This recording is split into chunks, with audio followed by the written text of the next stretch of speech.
Yeah, that Nickerson pick was awesome. It really was. It was great. Bando says, "What'd you think of Jacorian Bennett? I thought he looked a lot like a Dory with his soft coverage. Maybe it's a Fangio thing." Yeah, I mean, I don't know. I mean, he's always seems to be right there, but he doesn't always. Oh, he doesn't make the plays. He doesn't make the plays. So we'll see. Thought I froze. Now I'm just texting back Johnny Mac. Texting back Johnny Mac. All right. So we'll see. We'll say he's going to say what a shitstorm that was. That might be a little bit too much emotion for John. I don't know if John's going to have that much emotion tonight. Johnny Mac gives it to us straight. Yeah, I love him too, Steve Ike. I appreciate people who don't bullshit me. I hate bullshitters. And yeah, I say that. I strongly hate bullshitters. Don't bullshit. All right. Here we go. Speaking of the devil, he's in here. Johnny Mac, I'm bringing you right up. Let's get this show on the road, J-Man. Let's get this thing done and dusted. Johnny Mac, welcome to the JAKIB postgame show. The Philadelphia Eagles win 19-17. What do you think, Johnny Mac, of that preseason finale for the Philadelphia Eagles? Well, I was enamored by Antoine Powell Ryland. So showing up at the last possible opportunity, I mean, he looked like a monster. Granted, he's playing against a tackle. He used to be a guard, but I mean, you just saw, like, I haven't seen that kind of pass rush all during the summer anywhere. Again, third team reps, you got to put all the context on it. But that's what we kind of hoped when we saw the production in college at Virginia Tech and just the ability to finish. And you saw the strip sack. He was known for that at Virginia Tech. It just looked like a different animal on the edge from what the Eagles have been showing all summer. But, it's probably too little, too late. That's what I was about to ask. Do you think it's too – I mean, he is a draft pick, so he's going to get a little bit extra curve, John, on the grading. Well, plus everybody's going to see that. So I just saw Howie down in the locker room. I wish we got a chance to talk to him, but obviously he's not going to talk to us at this point. But yeah, it's interesting to see how he'll think about that because, man, that looked good. And wow, I'm actually surprised to hear you. I mean, I thought it looked good, but you only see what you see on TV. You can't really make of it at large. When you make a sack like that or make a couple plays like he did. You seem pretty impressed by what he did. I'm a little surprised. Yeah, they had to bring tight ends over. They knew what was happening, the Jets, and they were coming back and they were trying to win the game, and they should. But I mean, he was wrecking it at the end. That was the issue for the Jets, and. I don't want to overstate it from the standpoint of, again, who's out there. But after what we've seen at edge rusher for the Eagles this summer, to even see somebody do that with third team reps is pretty impressive. Yeah, no doubt about it. Good stuff, Johnny Mac. John, any other players stick out to you? I think that's a positive for APR. We'll see if he sneaks in on the roster. It's going to be interesting to see. I don't know what that would complicate. And I guess would it be – real quick, before we move on, would it be between him and Patrick Johnson, or what do you think about that at back end of the Patrick played well. Patrick played well too. I think it's too little, too late. I think it's more the practice squad. My main concern with APR is losing him on waivers, but sometimes there's not much you can do. But the larger volume of work throughout the summer is just not there. I don't think for him to make a run at the roster, but that's what you want for guys who are on the back end of things. You want them to at least make your decision a little bit more difficult and at least make you think a little bit, and I think he was able to do that. And we'll see. No, are we grading him too harshly on the beginning of the preseason and the beginning of the training camp? I don't think so. I mean, he didn't even graduate to get second team reps in training camp. So, right. So from that standpoint, obviously he was not doing the things that he needed to get to that level. You look at somebody like Darius Cooper, who was, and you see him get elevated to second team and then even first team reps at times. well, when the injuries took over. So you didn't see that kind of thing from Powell Ryland along the way, but then at the very end, you're like, all right, where was this? Where was this? It's frustrating in a lot of ways. You think he makes the team or no? What's your gut? No? No. No. Can't make the team on one quarter in the fourth quarter of the preseason game. But and it was more than that because he had two rushes early. Then he had like 5 or 6 pass rushes in this game that were just like the best of the summer for the Eagles. Now again, it's against third team guys, sometimes fourth team guys. So, but you didn't see that from anybody else. So if they keep 5 edges, who's the 5th? Obo, Patrick, APR. Well, it's not going to be APR, so I don't want to overstate it. But again, you got me excited, John. Well, you can't just grade off one, preseason game. Well, we were joking, John, before you got here because I was doing a post-game show, and I'm like, all right, guys, I'm out of shit to talk about. That game was brutal. I can't wait to hear what John's initial reaction to that shit show was. And I thought it was going to be pretty that was a brutal game. And you came in hot on APR, so I'm thinking, oh, my goodness, APR is making moves out here, baby. Well, he did a great job tonight. He really did. So, but he didn't do anything the rest of the summer. So it's hard to just say, all right, he's figured it out. It would have been nice to see him have this kind of performance against Cleveland, maybe. And then they would have said, all right, let's take a look at him with the second team. But they didn't get that opportunity. So who do you think will be the 5th? Yeah, Patrick Johnson probably deserves it, who played well again today, Mr. August. I'm not even sure if Azeez Ojulari should make this team, but he will. Still some of the issues. I hope they get to work with Antoine Powell Ryland. I think they will on the practice squad, but we'll have to see how it shakes out. Yeah, we'll see. John, what do you think of the offense tonight? Kyle McCord, offensive line, and none of them look good, John. Where'd you diagnose the problem? Typical Eagles, I think they look good running the ball. A lot of inside zone early with Montrell Johnson. There were some nice runs, throwing the football, bunch of drops. So, Kyle wasn't accurate. I don't want to say he played well. I was surprised. I just asked Nick why he played the whole game and no DTR, but 15 and 35, 136. And seeing Tanner McKee today, it doesn't look like he's going to be ready for week 1. So all of a sudden, you gotta really hope Jalen Hurts stays healthy. Why do you say that about Tanner? What'd you see from Tanner today? Well, he was not using his right hand at all. He had it in a pocket and sort of was not using it at all with that finger injury. So, and just saw him downstairs, same thing, as he was carrying his luggage to the bus, not using his right hand at all. And we asked Nick about that after the game, if he'll be ready for week 1. Of course, he deflected, but little bit of concern there. Man, and they really put the emphasis on that non-surgical. Must be pretty bad non-surgical injury.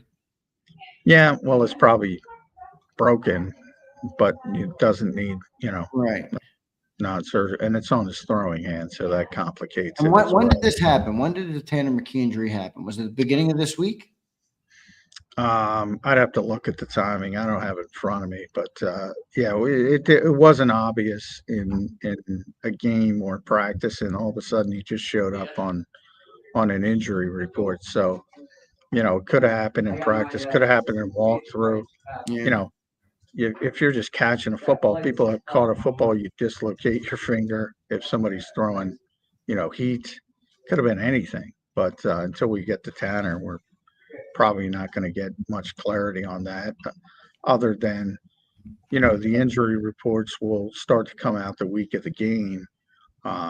and you'll get a status. But other than that, until we get to talk to Tanner, can't tell you.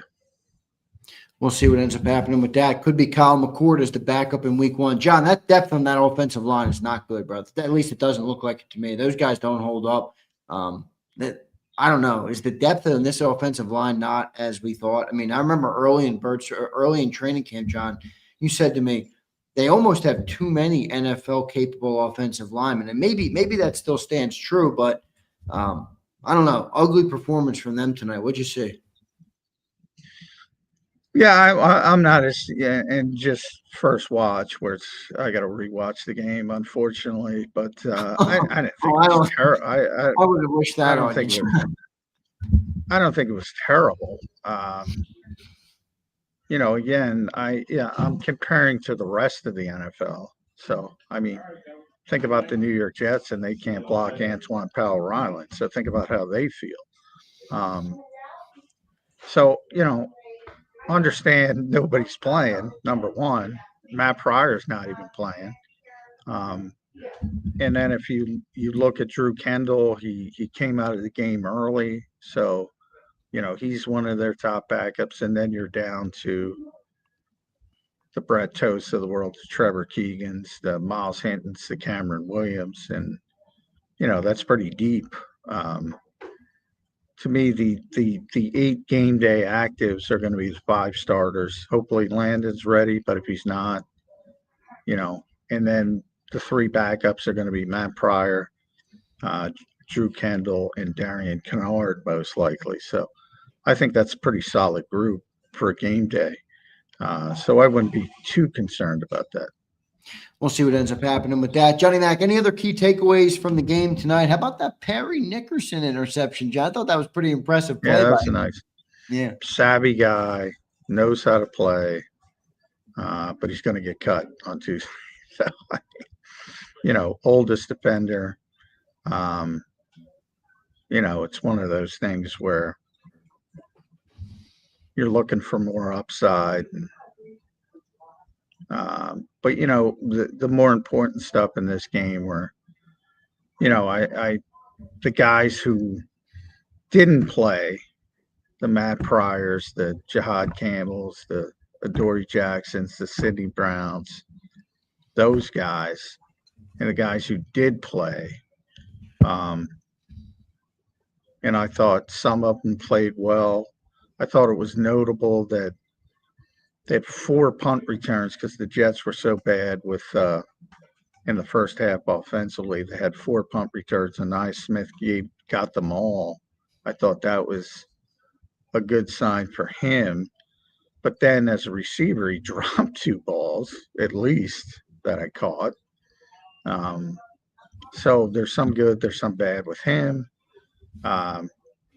Darius Cooper, all the talk, I think, at least he didn't drop any that I recall, but only had 1 reception and 3 targets, and he got locked down in a vice and double coverage, and for some reason Kyle McCord threw it to him, deep shot, and that was intercepted. That wasn't his fault, but that was a terrible decision by McCord. Yeah, it was a terrible decision by McCord. And then Avery Williams, he didn't, because the Jets were so bad, you didn't get to see their kickoff return unit until they started doing some stuff in the second half, and then he got some kick returns, but he's not relevant as a receiver. So kind of murky. If anything, it's murkier than ever at that position. Other than I think Anias is going to make the team. Yeah. And maybe, Mechie had the first reception of the game, but then he dropped one. Yeah, that was a bad drop too, man. Right in his hands. Yeah, there were a lot of drops in this game. A lot of drops. Cooks had a drop. Branson, I think, had a drop. What'd you make of Terrace Marshall tonight? I think he had like 5 catches for 50-something yards. Yeah, in a lot of ways, I think he's, after Mechie, so he's the 5th best receiver they have. But I talk about it all the time. I know nobody listens, but if you're the 5th receiver, you got to play special teams, and he doesn't play special teams. So, maybe they get him back on the practice squad as a veteran. But yeah, he's not going to make the roster. We'll see what ends up happening with that. Johnny Mac, any other things stick out tonight? Not much, man. There's really not much to take away from this game. I'm happy you hit on APR. We hit on Perry Nickerson. How about a Lewis Scene sighting tonight, John? Yeah, how about that, man? There were two guys who did nothing during the summer, made big plays tonight, and Antoine Powell Ryland and Lewis Scene. And that was a great interception, diving interception. But again, too little, too late. He's just buried. He's behind Max and Hook at safety. So, but he made a good play in a preseason game. So, hopefully he gets a chance somewhere else, but it's not going to be here. What'd you think of Jacorian Bennett's game tonight, John? He was fine. He that to me is just about a learning curve. And he's a big part of this team's plans. Whether he can justify that or not is the bigger issue moving forward. But, this is a necessary evil for him playing in this game, just to get more reps in this particular defense. And he did a decent job, I would say, on first look.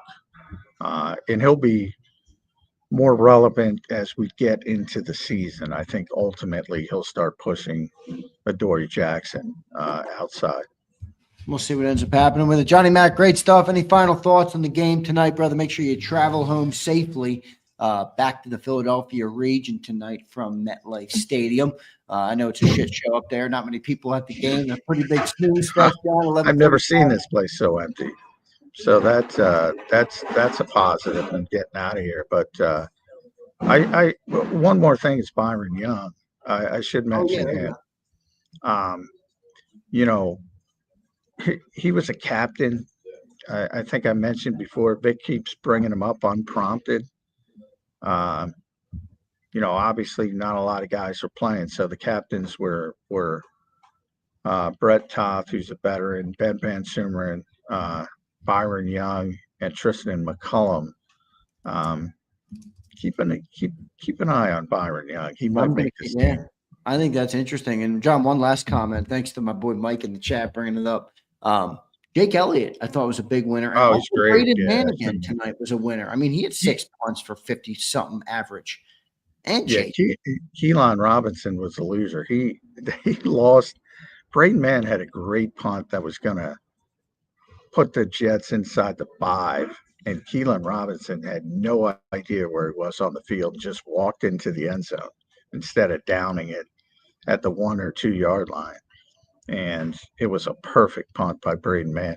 But Jake Elliott, I should have mentioned him. 4 for 4, 2 over 50. He had 1 field goal over 50 in the regular season last year. Yeah. Now he was dealing with an injury, some bad snaps from Rick Lovato. But he looks back to himself, his pre-2024 form. So that's a big positive. Yeah, I agree. Definitely a big positive for that with Jake Elliott out there. Johnny Mac, great stuff tonight, brother. Get home safely from MetLife Stadium up in North Jersey. All right, and we'll talk to you on a Monday edition of Birds 365. I got a feeling there might be some breaking news this weekend, but we will see what ends up happening. Johnny Mac, thank you, brother. Good job tonight. Appreciate it. All right, thanks, everybody. All right, thanks, J-Mac. There's Johnny Mac. John McMullen joining us right here on the JAKIB postgame show. Eagles get the win tonight, 19-17. Close out the preseason 2-1, and now all sights shift, guys. I don't want to hear about this anymore. I'm going to talk about it at roster cuts, and I never want to talk about the preseason again. All right, my focus is on 13 days from tonight, when we'll be on this postgame show in exactly 13 days from now, talking about the Eagles beating the piss out of the Dallas Cowboys. Mark my words, that's what we'll be talking about. Exactly 13 days from tonight. To the minute. It'll be 11:47, and we'll be talking about it. All right, on a Thursday night. After the banner drops at Lincoln Financial Field. That's what I want to start to talk about. All right? No, I mean post-game, Lamar. Lamar, do the math, my guy. 24 hours exactly, 13 times. That leaves you at 11:47 p.m. on Thursday night. We'll be on the post game, Lamar. Lamar, I know it's late. I know that game was a snoozy, Lamar. Lamar, stay with me, Lamar. Come on, big dog. Come on, big dog. What do you mean post game? You mean the pregame? No, I mean the post game. I mean the post game. Chris says Bennett was good. Broke up a pass, 2 catches against him. We're lucky. I want to thank Mike in the chat because my brain was blanking. All right, and you helped me out with some key topics tonight for John. Completely forgot about Jake Elliott. Completely forgot about him. And I saw you say it in the chat, so I want to thank Mike tonight. Shout out to Mike in the chat. All right, I got to pull the, I always do this every week on the postgame show. I got to do a little production on the fly. You guys bear with me for just a couple of seconds here.